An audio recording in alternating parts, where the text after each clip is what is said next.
Picture this. It's May 19th, 1536, 8 o'clock in the morning. A woman is standing on a scaffold inside the Tower of London. She's calm, eerily calm. She looks at the crowd, just a few hundred people, quietly watching, and she says, in a steady voice, "Good Christian people, I have come here to die." Then she kneels, folds her hands, and a swordsman from Calais takes her head in a single stroke. Her name was Anne Boleyn, and 4 days earlier, she was still the Queen of England. But here's the part that nobody talks about. That same morning, before she walked to that scaffold, she made a joke about her own neck. I'll tell you what she said in a moment.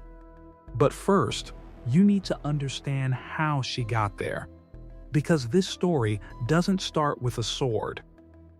It starts with a king who needed a son, and a woman who refused to be his mistress.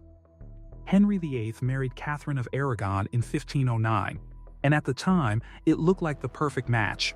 Katherine wasn't just any queen, she was the daughter of Ferdinand and Isabella of Spain, the most powerful royal family in all of Europe. She was educated, dignified, and deeply religious. Henry called her his perfect queen. But there was a problem that grew louder with every passing year. Katherine could not give Henry a son. She got pregnant multiple times. Most of those babies didn't survive. The ones that did were girls. In 1516, she gave birth to a daughter, Princess Mary. Henry smiled. He celebrated.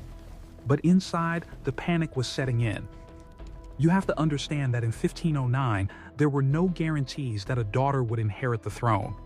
Henry needed a son, a male heir, a boy to carry the dynasty forward. Without one, everything he'd built could collapse the moment he died. By 1524, Henry had stopped sharing Catherine's bed entirely. He was done. What happened next changed the history of an entire religion. Stay with me. In 1522, a young woman arrived at the English royal court. She'd spent years in France at one of the most sophisticated courts in the world. And she came back with that French elegance, that confidence, that sharpness. Her name was Anne Boleyn. She was one of Catherine's own ladies in waiting. And Henry VIII, the most powerful man in England, became obsessed with her almost immediately. He wrote her love letters, dozens of them. He begged her to be his mistress. She said no. Not "I'll think about it." Not "perhaps." No. Anne Boleyn told the King of England, the man who could have her thrown in prison for refusing him, that she would not be his mistress. She would only be his wife, his queen. Most historians believe Anne was driven by genuine ambition and maybe by watching what happened to her own sister. Mary Boleyn had been Henry's mistress before Anne. And when Henry moved on, Mary had nothing. No title, no power, nothing. Anne wasn't going to make that mistake. By 1527, Henry had proposed. Anne had accepted. There was just one problem standing between them and marriage.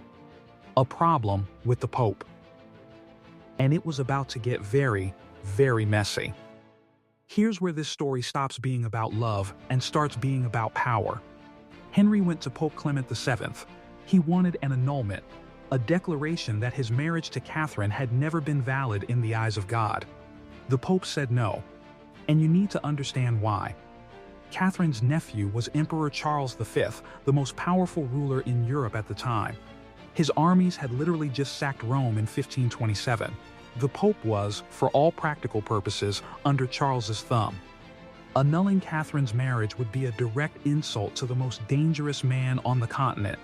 The Pope wasn't going to do it. So Henry made a decision that no king in England had ever made before. He decided that if the Pope won't give me what I want, I'll become the head of my own church. In 1534, the Act of Supremacy was passed. Henry VIII was declared the supreme head of the Church of England. 600 years of allegiance to Rome gone. Just like that, England was no longer Catholic. Not in the way it had been. The English Reformation had begun, all because a king wanted a divorce. On May 23, 1533, Archbishop Thomas Cranmer annulled Henry's marriage to Katherine of Aragon. Catherine refused to accept it. She refused to call herself anything other than queen. She refused to recognize Anne. She refused to step aside. Henry separated her from her daughter, Princess Mary, banned them from seeing each other, sent Catherine away from court to live in cold, isolated houses, forbade anyone from calling her queen. Katherine of Aragon died on January 7, 1536, alone far from her daughter. In her last letter to Henry, she signed it, Catherine the Queen. She never stopped fighting for her dignity. Not once. But the woman who replaced her, she was about to learn something brutal. Being queen didn't make you safe. It just gave you further to fall. Anne Boleyn was crowned Queen of England in June 1533. 3 years later, she was dead. In September 1533, Anne gave birth. Henry was in the room. He was desperate for a son. It was a girl. Elizabeth. Henry walked out. He canceled the jousting tournament he'd planned to celebrate the birth. That's how disappointed he was. Anne got pregnant again and again. Stillbirths, miscarriages, the pressure was suffocating. Then, in January 1536, 2 things happened at once. Katherine of Aragon died, and Anne miscarried. The baby appeared to have been male. Contemporaries at the time said Anne had miscarried her savior. Think about that phrase for a second. That same month, Henry had a serious jousting accident.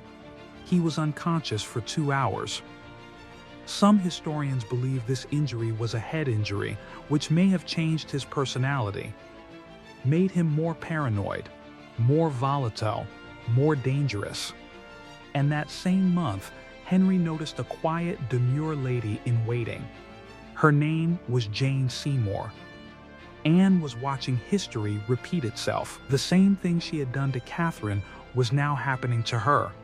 She'd spent years outmaneuvering everyone at court. She'd brought down a cardinal.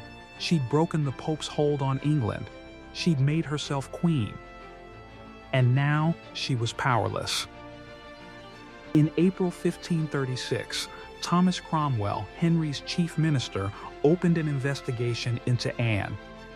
The charges were adultery, incest with her own brother George, conspiracy to kill the king. She was arrested on May 2, 1536, taken by barge along the Thames to the Tower of London, the same tower where she'd prepared for her coronation just 3 years earlier. She walked in through the same gate. Almost every serious historian who has studied this case believes the charges were false, manufactured by Cromwell to give Henry what he wanted, a way out of the marriage, fast, without a drawn-out legal battle. Her trial lasted 1 day. The jury, which included her former fiancé, Henry Percy, took less than an hour to convict her. Here's what I promised you at the start. The night before her execution, Anne Boleyn made a joke. She was told a French swordsman had been brought from Calais to perform the execution instead of an axe. It was considered a mercy. Cleaner, faster, Anne looked at the constable of the tower and said, "I heard the executioner is very good, and I have a little neck." Then she put her hands around her own neck and laughed. On the morning of May 19th, she walked to the scaffold with what eyewitnesses described as a goodly countenance. She held herself with dignity. She gave a short speech. She didn't confess to the crimes. She didn't accuse Henry. She prayed for him. She said, "I pray God save the king and send him long to reign over you, for a gentler nor a more merciful prince was there never." Then she knelt, and it was over. She was 35 years old, Queen of England for 3 years. And she was buried in an unmarked grave inside the tower, with no coffin. Her ladies wrapped her body in cloth and laid her in the chapel. Henry married Jane Seymour 11 days later. Now here's what Henry never saw coming. That daughter he was so disappointed about, the girl born in September 1533 who made him cancel his own celebration? She became Queen Elizabeth I. She reigned for 45 years. Under her rule, England became a global power. She defeated the Spanish Armada, She oversaw the beginning of the Age of Exploration. Shakespeare wrote his greatest works during her reign. Elizabeth I is considered one of the greatest monarchs in English history. Henry had 6 wives after Katherine. He executed 2 of them. He died in 1547 obese, in pain, haunted by his decisions. His longed-for son, Edward VI, became king at age 9 and died at 15. The son Henry destroyed 2 women to produce, ruled for 6 years, and left nothing lasting behind. Katherine of Aragon never stopped calling herself queen. Anne Boleyn laughed at death, and the daughter they both loved outlasted everything Henry ever built. History doesn't always give justice in the moment, but it almost always gives it eventually. If this story hit you the way it hit me, you already know what to do. Subscribe to Crown Chronicle, because the past never stops being shocking.